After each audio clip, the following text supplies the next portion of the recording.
Welcome, everyone. Thank you so much for joining my channel today. If you are listening on a podcast somewhere in the whole world, welcome. I don't usually remember to thank you and say I'm appreciative that you're listening to my channel.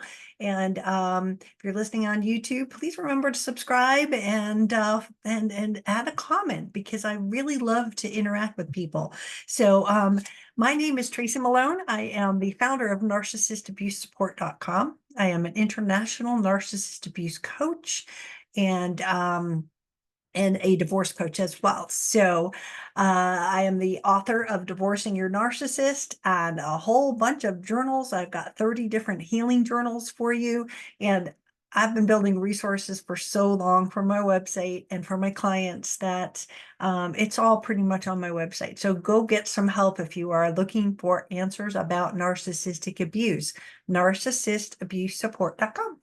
All right, today we're going to talk about a topic that is very near and dear to my heart, and that is what is it like to divorce a narcissist?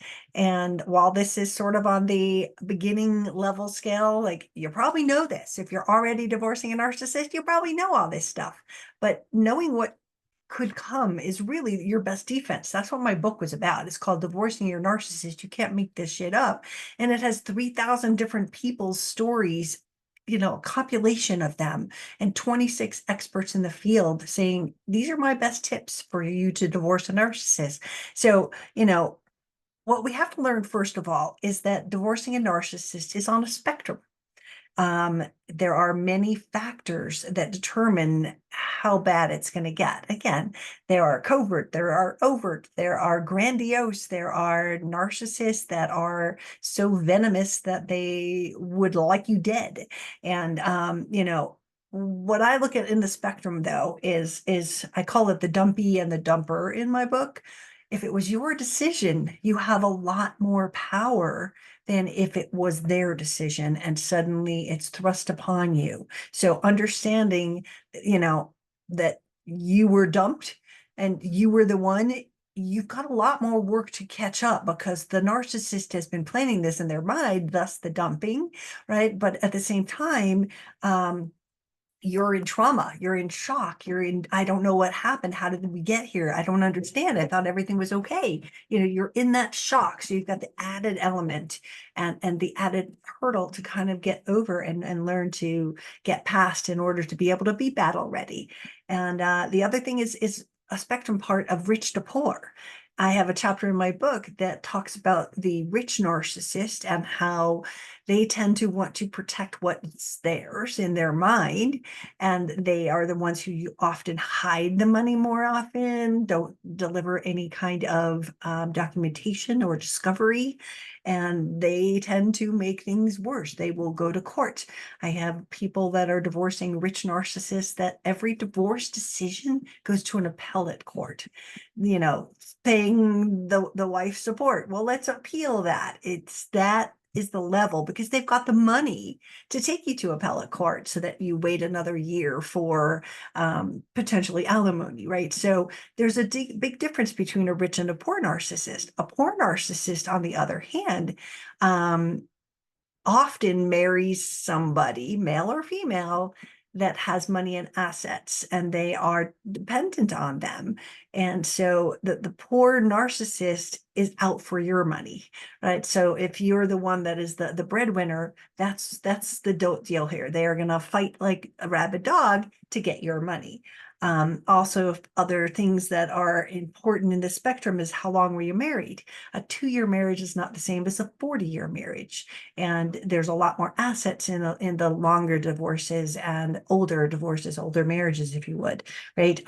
Who has the money? If the kids are of an age where you're going to be fighting over them and they could be used as weapons. So there's a lot of things that go into this, right?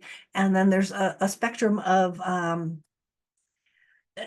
tactics, right? So that they can hide money, they can lie. In fact, they will all lie. They will all smear. That's kind of a go-to thing.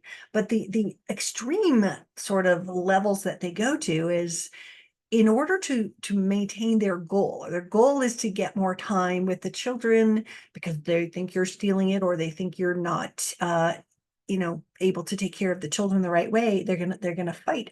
But they will take tactics in that goal. They will take tactics that are designed to hurt your reputation. And that means they could walk into court and go, see, Child Protective Services has been called 14 times on my ex. And that's the level of crazy that they'll go to, is calling Child Protective Services, not thinking about the children and them being home while mommy or daddy gets hauled away, right? But also arresting and making false allegations is part of the extreme side. So calling Child Protective Services, having you arrested, having you committed. This happens all too frequently, and it's kind of scary. But they're also in that spectrum, the level of, I almost call them on the sociopath scale, where the stalking is out of control, where they are hiring people and hunting you down. And I've had clients have to move 20 times in a year and switch out their cars, and that meant they probably had 30 phones. So it's when you are in that situation where you do not feel safe, that is what a narcissist does. Now, do you guys know what DARVO is? DARVO is an acronym that means deny, attack, reverse victim, and offender.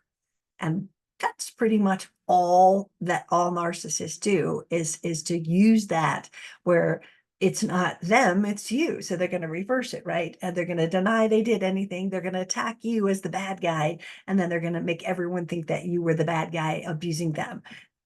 Expect that. It's just what they do. I rarely see a case where the reverse part doesn't come in. So, this is going to be one of the most emotionally challenging times of your life.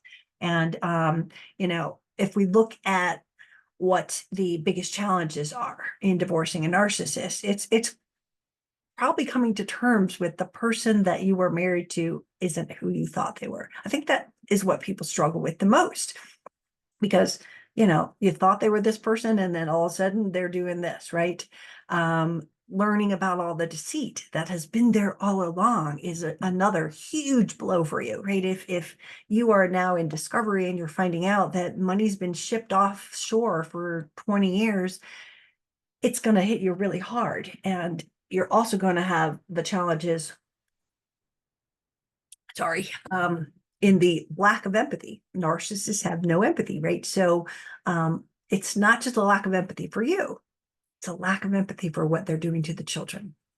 This is huge. And we see it every single time. They will fight for custody and then, not actually watch the children and deflect their parenting time, but they fought for it and said all these horrible things to try to get you not to do it. I think one of the biggest struggles for almost every single person that goes through a narcissistic divorce is they are rewriting history of what actually happened in your marriage, right? You seem to be erased. You seem to, even though you were, say, a stay-at-home mom, homeschooled the children and did everything on that end of it, it's all going to be erased. You're going to be smeared. The kids are going to be turned against you, and you're going to lose them. So that one is a horrible thing, right? What do we do now? We talk about the tactics, what to do, right? Again, black and white thinking is what you can expect. Black and white thinking is where you're all good or you're all evil. And with a narcissist, you're going right to all evil. You don't skip. It's like a scale of 1 to 10 on this is my pain level. Narcissists will go to 10 or 20 when it comes to the black and white thinking, and they turn you into the enemy. Their wounded egos get so destroyed when they are going through a divorce, even if it's their idea. They can't let anyone see that they're failing. And so a divorce, whether it's their idea or not, in their minds is something that they have to protect. And in order for them to protect their own integrity, they need to attack you. And so the black and white thinking is why they're doing that. Those of you who are going, why are they saying all these horrible things? They've switched into the black and white thinking, and you have nothing to do with it to change anything. You're going to expect gaslighting, right? There's no money. Stop looking. There's nothing here. What are you doing, right? really common gaslighting techniques in the divorce process, right?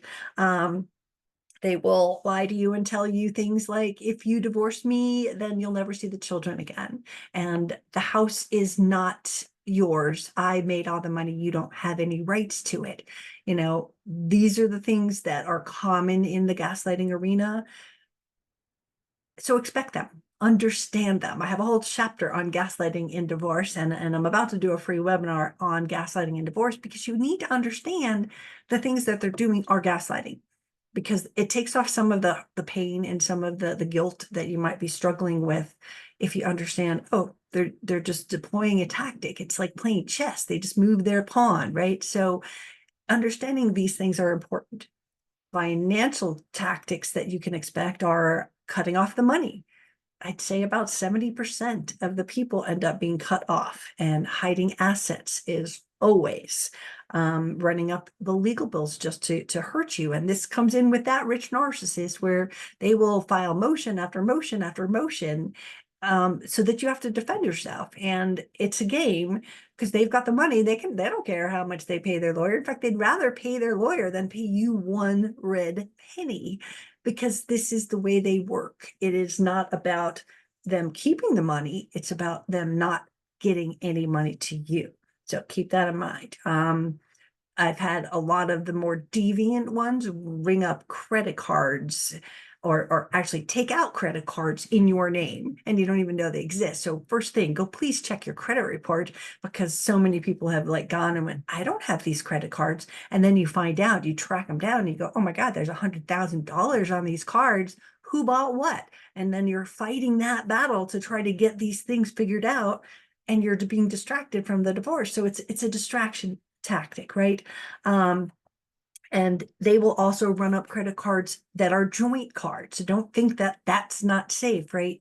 But when you do file, things are not supposed to be purchased that are not required, necessary, and part of normal life. So if they rung up $10,000 on a cruise with their new supply, that's the things that they're going to do. They're going to just start ranking it up, because now you've got joint debt. If it's on the card, that's a joint card, and now it's joint debt. And it's really hard to get the judge to kind of separate that. You can, and then not in all courts, but some courts you can, and go, this one was $10,000 for a cruise for his girlfriend or her boyfriend, right? So you have to prove those things later, right? And then also I've had them where they run up their debt so that you can eat up some of it. So, all around, you're going to experience legal games. That's financial games, right? The legal games are obstruction and projection and false allegations and stonewalling, just never, ever giving any paperwork. Expect that. And instead of letting your lawyer go, well, we've made another request, freaking subpoena the records. If they have not given it to you, I wish I knew this so many years ago, because mine never produced any paperwork. So I wish I had known this, that you could have just gone, oh, they've got a bank account at Chase. And because you're in the middle of a divorce, you have the subpoena right to ask Chase for all the bank statements. So know that that's there. Even though they're doing this, what I see, and it's kind of sucky, is the lawyers play the back and forth game. We're like, okay, so, we're asking for the statements, and they're going, oh, my client's going to get them to you by Tuesday. And then another Tuesday goes by, and another one, and it just never, ever changes. And so just go for the subpoena and get them, and save yourself thousands of dollars from going back and forth like a ping pong ball, trying to get them to give you any kind of documentation. If you know it, and there's an account at a specific bank, ask for it. This is your key to not being tortured like I was. The kids are going to be another weapon, right? If we look at the weaponry, they turn the kids against you, right? Or they treat them terribly and are cruel, and they don't listen to what they want, what they need. If your kid's hiding under the bed, to not go to the other parent's house and, screaming at things, you would think that the other parent would be willing to go, okay, we've got to figure this out and make it so that they're not afraid to go with me. And let's, but they don't. It's blaming. You turn them against them, not that they are horrible parents and the children are frightened of them all on their own, but that it's your fault. So expect that, right? I think if I were to look at the advice that I would give you is to understand your fears and understand your rights. They lie, they have no empathy for the pain that they're going to cause you. All they want to do is win, and be better than you. And, they are there to destroy you. And I hate to be that blunt, but 99% of the time, that's what happens. But if you understand your rights, then the gaslighting of there's no money there, or that's not yours, or, my retirement is off the table. I've heard that a million times, but it's not, because that's not the way the law works. So knowing your rights for parenting, understanding that, that you have many more rights than you even know. And every state, if you live in the United States, every single state has a parenting guideline booklet. Just Google it and go, State of Colorado parenting guidelines, and it comes out from the state. Some of them are 5 pages long, and I happen to know that like Arizona is like 200 pages of understanding your rights. And when you look at those, like the rights, most lawyers don't show you this. They don't go, hey, go here, here's a printout, or go to this link and download to get your rights. You don't know what you're fighting for. And in my world of my clients, we have a lot of pretty nefarious, people out there that are torturing their victim, and or maybe they've even been arrested for domestic violence. You've got a restraining order on them. I recently had a client who had 2 DV charges against the other parent. And we looked up her state and we looked up the parenting guidelines, and it said that it was no longer by default that 50-50 is guaranteed if there's been DV in the house. Her lawyers hadn't told her that. But now she was armed. She knew her rights, and she could go, wait, we're going to fight. This is a point we can fight for, because that's the law, right? If you don't know the law, you don't know what you're fighting for, right? And every judge, every courtroom, from, one courthouse to the next one to the next one, all in a row, it could be a different result. But if you know your rights, then your lawyer is going, I'm fighting for those. And that's legal, right? It's not just hearsay. It is the right, and to protect your children from a domestic violence abuser, right? So, how do we protect ourselves? This is the last question of the day, kids. I'm sorry, this is longer than I thought. We get help. We get help with a team if you can afford it. Many people going through a narcissist can't afford a coach like myself, but having someone like, obviously, a lawyer, and there's even people who can't afford a lawyer, get legal aid, pay a lawyer by the hour if you have to, if you're representing yourself, get some kind of help, or look at these guidelines and just see what you have to fight for. A financial team, if you've got a complicated financial system, maybe there's businesses, maybe there's rental properties, maybe there's, all kinds of pieces of the puzzle. Just know that you can't do that alone, and the narcissist is going to lead you down that it's theirs, not yours. So be weary that a financial team, if you can afford it, is going to save you a lot of money. And again, having a divorce coach versus just the lawyer is answering those questions at not $500 an hour, right? You're going to be like, what are my rights here? What should I tell my lawyer? This is what my spouse is doing. What do I do now? And why are they doing this? This is a counterpunch. How do we fix this, right? Having those answers and not bothering your lawyer for all that money is going to make a huge difference in it. The other thing I'm going to say is get my book, Divorcing Your Narcissist. You can't make this shit up, because it's going to give you all the rules. If you are aware, then you can prepare. If this could happen, it's hard to read this stuff. But if you could read it and go, oh, I see what they're doing, all of a sudden you're validated and you're understanding things from a different perspective and able to come out of the hole a lot faster, because it's oh, okay, this is what's happening. Here's how we have to take the counter chess move, right? I also have something in there called the what if they don't clause. It's a whole chapter, I think. And it is a clause for you to add to your decree, and if you have children, to your parenting plan as well. Basically says if they don't do everything that they're ordered to, in the decree. So maybe they were supposed to turn over the retirement account to you within 30 days or something like that, or whatever the financial pieces are, always get delayed. They just don't do it. And what happens? You go back to court to say they haven't done it. Cha-ching, cha-ching, cha-ching. But if you have this clause in there, oh my God, life is completely different. And, just make sure when you are building clauses for parenting plans, for example, that everything's defined. Reimbursement is going to happen this way. And if we can't agree, this is going to happen. And all of these things put together make it so that you have a more peaceful post-divorce with a narcissist. This is Tracy Malone. I hope you enjoyed this. Thank you so much for coming. And if you haven't liked and subscribed to my channel, please do. And if you're following me on the podcast, I will see you again soon. Thank you so much.